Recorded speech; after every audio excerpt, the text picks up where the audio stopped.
ಅದು ಯಾವ ರೈತರ ಹೆಸರು ಹೇಳಿ, ದಲಿತರ ಹೆಸರು ಹೇಳಿ, ಮಹಿಳೆಯರ ಹೆಸರು ಹೇಳಿ ಅಧಿಕಾರಕ್ಕೆ ಬಂದಂತ ಸರ್ಕಾರ ಇವತ್ತು ಸಿದ್ದರಾಮಯ್ಯನವರು ರೈತರ ವಿರೋಧಿ ಧೋರಣೆಗಳನ್ನು ಅನುಭವಿಸಿ ಈ ಫಲವತ್ತಾದ ಕೃಷಿ ಭೂಮಿಯನ್ನ ಸ್ವಾಧೀನಪಡಿಸಿಕೊಳ್ಳಕ್ಕೆ ತಮ್ಮ ಬಲವನ್ನ ಪೊಲೀಸ್ ಮುಖಾಂತರ ಪ್ರಯೋಗಿಸುತ್ತಿದ್ದಾರಲ್ಲ, ಇದು ನಾಚಿಕೆಗೇಡಿನ ಸರ್ಕಾರ.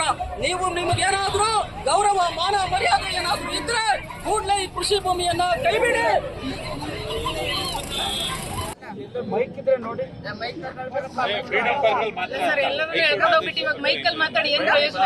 ಎಲ್ಲರನ್ನೂ ಒಂದು ಅಲ್ಲ, ಕನಿಷ್ಠ ಶಾಂತವಾಗಿ ಕರ್ಕೊಂಡು ಹೋಗ್ಬೇಕಂತ ಸೌಜನ್ಯ ಇಲ್ಲದೆ ನೀವು ಎಳ್ಕೊಂಡು ಹೋಗ್ತೀರಾ ಅಂತಂದ್ರೆ ಯಾವ ಲೆಕ್ಕದಲ್ಲಿ ಇದೆ ನೋಡಿ.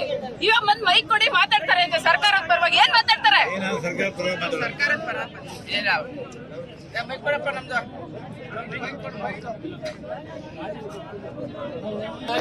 ಮೂರು ಬೆಳೆ ಬೆಳೆಯುವಂತ ಫಲವತ್ತಾದ ಭೂಮಿ ಸರ್.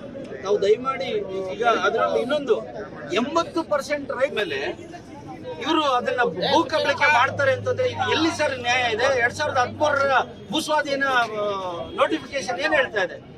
80% ರೈತರು ಒಪ್ಪಿಗೆ ಕೊಟ್ಟರೆ ಮಾತ್ರ ನೀವು ಭೂಸ್ವಾಧೀನ ಮಾಡಬೇಕು ಅಂತ ಹೇಳ್ತಾ ಇದ್ರೆ, ಇವತ್ತು 80% ರೈತರು ಅವರ ಪಾಣಿ ಹಾಕಿ, ಅವರ ಆಧಾರ್ ಕಾರ್ಡ್ ಹಾಕಿ, ಎಲ್ಲ ದಾಖಲೆಗಳ ಸಮೇತ ಇವತ್ತು ವಿರೋಧ, ನಮ್ದು ಇದಕ್ಕೆ ವಿರೋಧ ಇದೆ ಅಂತ ಹೇಳಿದ ಮೇಲೂ ಇವತ್ತು ಯಾರೋ ಬಂಡವಾಳಶಾಹಿಗಳು, ಕೈಗಾರಿಕೋದ್ಯಮಿಗಳಿಗೆ ತಲೆ ಒಗ್ಗಿ ಇವತ್ತು ಇಂಥ ಭೂಮಿಯನ್ನು ಕಸಿದುಕೊಳ್ತಾ ಇರ್ತಕ್ಕಂಥದ್ದು. ಆಮೇಲೆ 2 ಹಳ್ಳಿದು ಮಾಡೋದೇ ಇಲ್ಲ ಅಂತೇಳಿ ಮಾತುಕತೆ ಮಾಡ್ತಾನೆ 2 ಹಳ್ಳಿಗಳ ಭೂಸ್ವಾಧೀನವನ್ನ ಇವತ್ತು ಫೈನಲ್ ನೋಟಿಫಿಕೇಶನ್ ಮಾಡಿರ್ತಕ್ಕಂಥದ್ದು. ಇದು ಮೋಸ ಅಲ್ವಾ ಸರ್?